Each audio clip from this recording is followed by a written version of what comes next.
we have a story for all ages.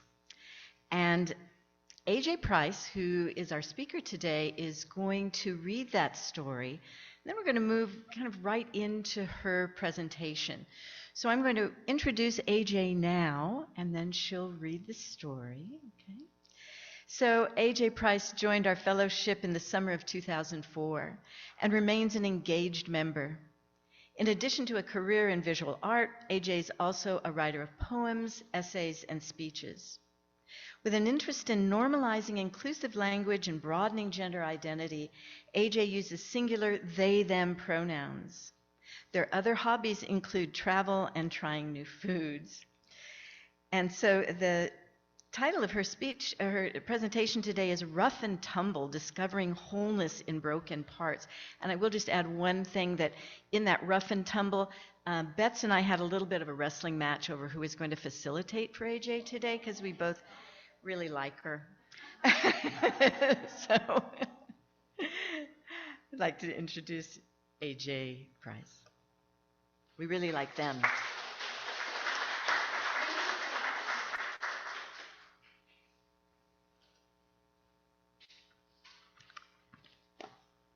Today's story for all ages includes excerpts from A.A. Milne's The Complete Tales of Winnie the Pooh, Chapter 6, in which Eeyore has a birthday and gets 2 presents.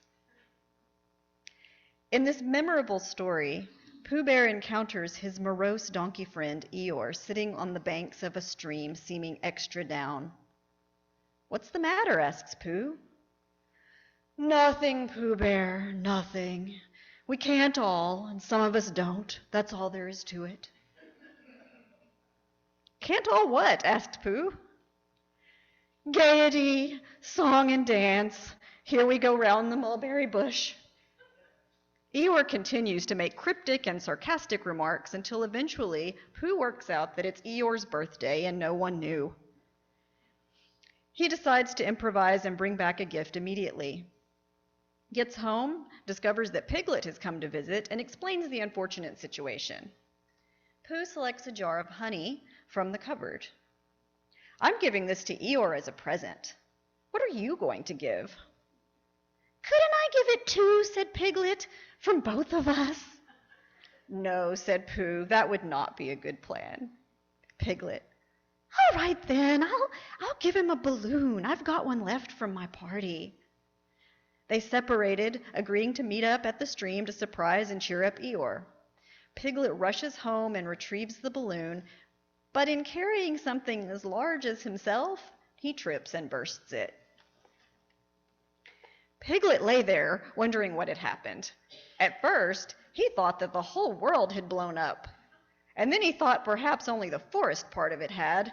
And then he thought that perhaps only he had, and he was now alone on the moon or somewhere and would never see Christopher Robin or Pooh or Eeyore again. Kind of spinning out. How many of us have had a similar reaction when things didn't go to plan? Same. Once he recovers his senses and realizes he's popped the balloon, he goes from feeling bewildered self-pity to feeling profound regret and anxiety. He finds Eeyore and does manage to outline the facts, but Piglet felt very miserable and didn't know what to say. He was still opening his mouth to begin something and then deciding it wasn't any good saying that when he heard a shout from the other side of the river, and there was Pooh.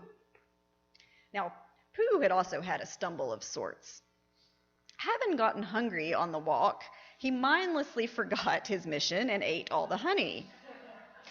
Yet, despite his characterization as a slow thinker, his pivot from problem to solution is again instantaneous.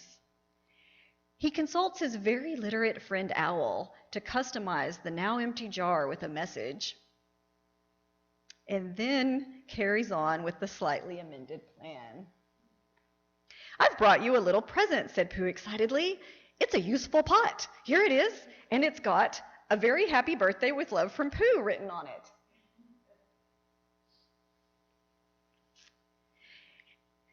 It's for putting things in. And when Eeyore saw the pot, he became quite excited. "Why, I believe my balloon will just go into that pot." "Oh no, Eeyore," said Pooh. "Balloons are much too big to go into pots. What you do with a balloon is you hold the balloon and—" "Not mine," said Eeyore proudly. "Look, Piglet." And as Piglet looked sorrowfully round, Eeyore picked up the balloon with his teeth, placed it carefully in the pot, picked it out, put it on the ground, then picked it up and put it carefully back. "I'm very glad," said Pooh happily, "that I thought of giving you a useful pot to put things in." "I'm very glad," said Piglet happily, "that I thought of giving you something to put in a useful pot." But Eeyore wasn't listening. He was taking the balloon out and putting it back again, as happy as could be.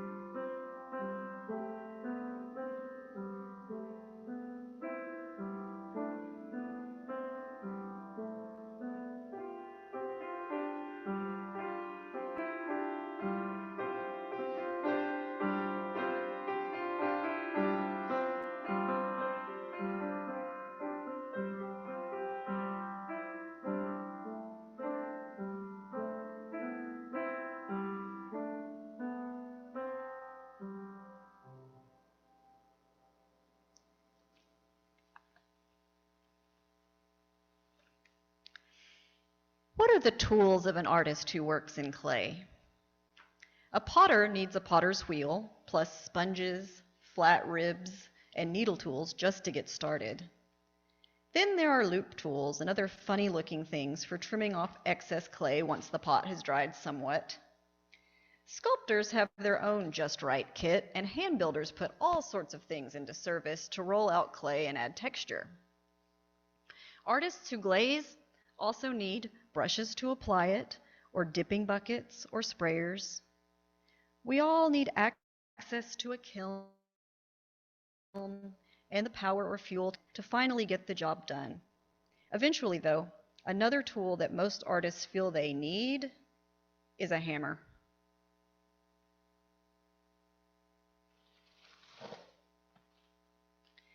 I'm starting with the hammer to acknowledge a lesson, one I've been slow to comprehend, that it is actually useful to feel one's feelings when something goes utterly and irrevocably wrong. Grief unfolds in messy stages that include some rough-edged emotions like anger. Feelings like that need to be chewed a while, which is to say, broken down, not just swallowed whole. So for many artists, the intentional but victimless destructive act is a way to face reality. Things are not as I wish them to be. I am suffering a disappointment, which I allow myself to experience fully right now. This object I made does not spark joy for me. I cannot control what happened in the past. I can control what happens next.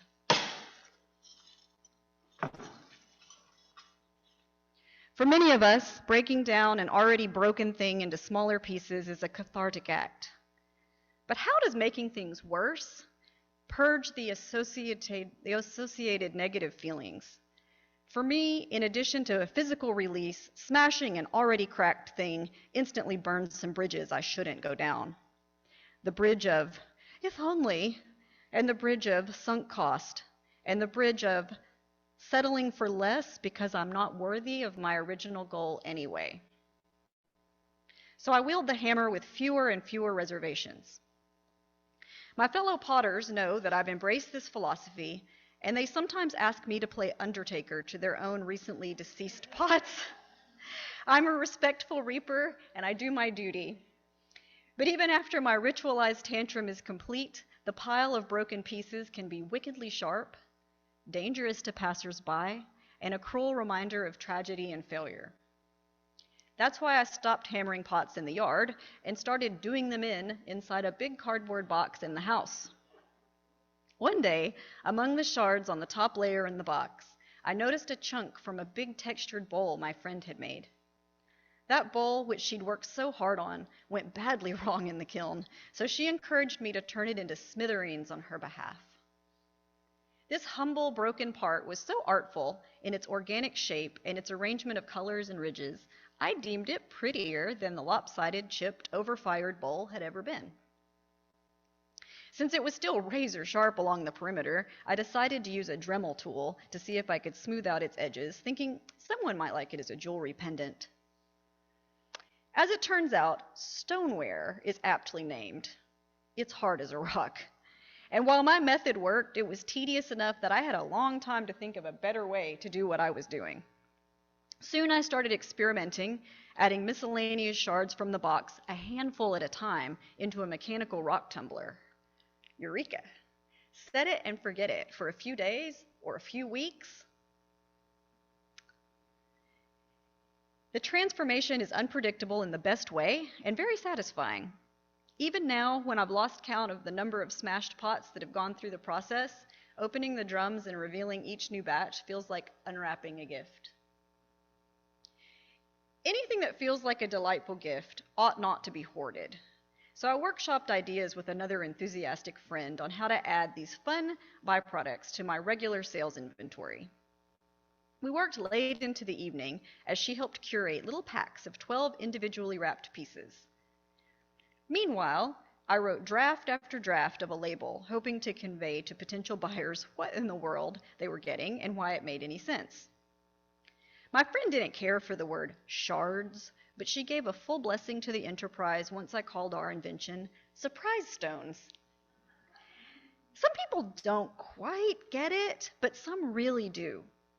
Not long after the first run of these things debuted, a person who had received them as a present posted about it on their social media page saying, quote, "I have said several times that I feel broken, that I feel like my family is broken. There are jagged edges and corners that hurt, and memories that pop up in the most unexpected places, with the gardening tools or with the Christmas ornaments."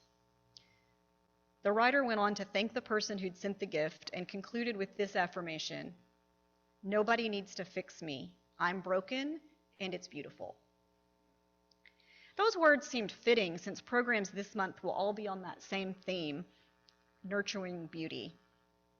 We use the word nurture when the best outcome is not guaranteed without intervention or care. It implies vulnerability of the subject being nurtured.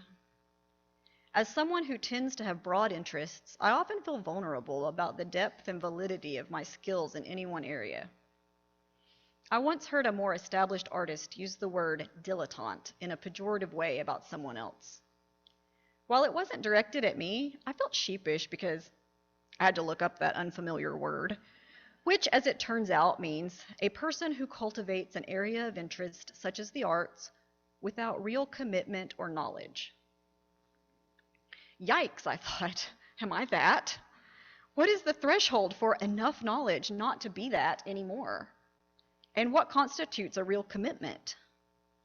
When that sort of thinking starts, it's like being trapped inside a dark, heavy pot, lid permanently sealed on by glaze that seeped where it shouldn't have during the firing. Sometimes I have to find a mental hammer and smash my way free. In the Old Testament, God commands Jeremiah, "Arise and go down to the potter's house, and there I will cause thee to hear my words." I should have done that in the Piglet voice. That would have been funnier. Missed a trick there. Jeremiah complies, goes down to the workshop, and watches the potter, who is busy at the wheel.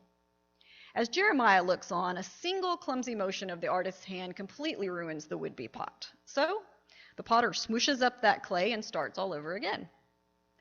Of course, the message from God in this passage is primarily a warning to the Israelites: shape up like a pot is supposed to, or else squish.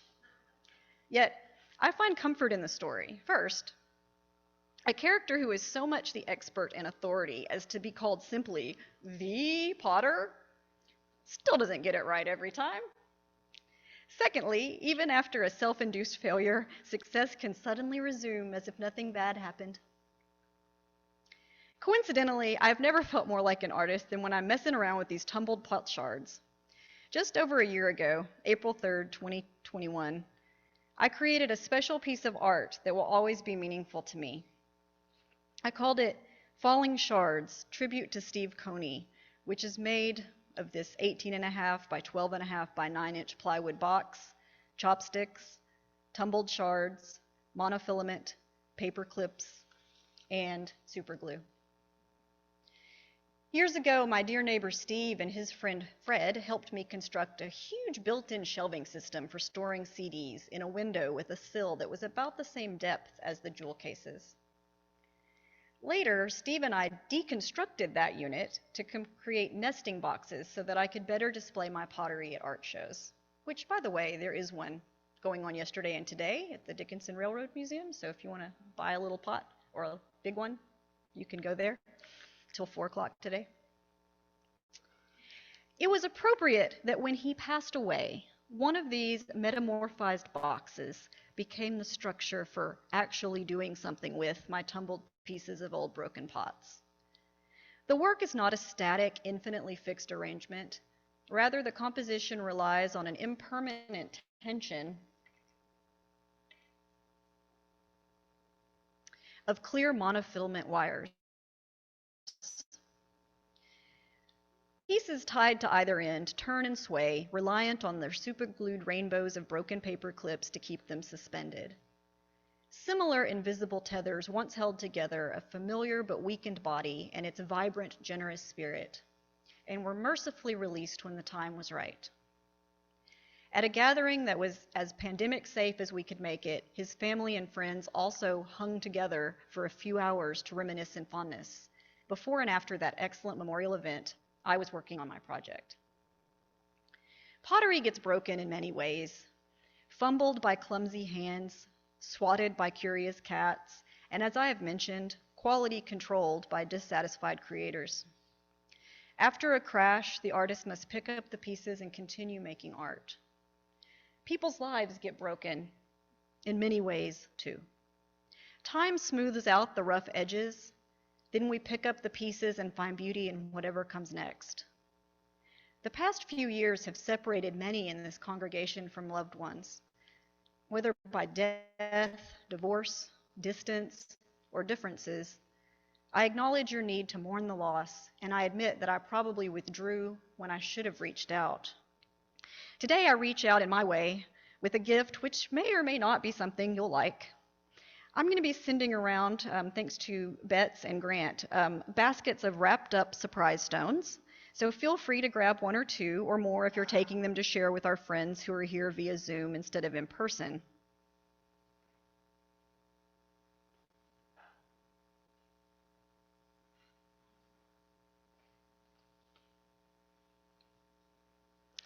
Most of these pieces came from local pottery, my own or that of other artists in the region. Some are from commercial ware that cracked in the microwave or fell off a counter. Some are not stone-like at all, but more like sea glass, as they started out as a heavy crystal item of mine that met an explosive end when nearly boiling liquid went into a nearly frozen vessel, a great reminder that some sudden, drastic changes can shock and shatter even strong things that were perfectly made. There is a nimbleness and elegant beauty in some broken things. A quotation is an intentionally broken piece, taken from a full speech or work of literature. If it is the right one, not taken maliciously out of context, then this broken off piece has what is essential and best.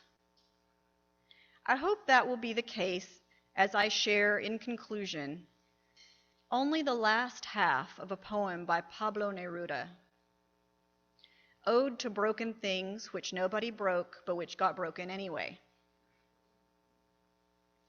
Life goes on grinding up glass, wearing out clothes, making fragments, breaking down forms, and what lasts through time is like an island on a ship in the sea, perishable, surrounded by dangerous fragility, by merciless waters and threats.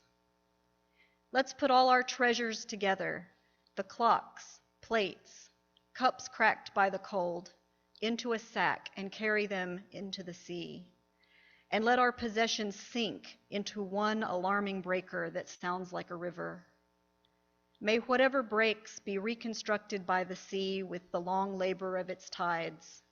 So many useless things which nobody broke, but which got broken anyway. Thank you.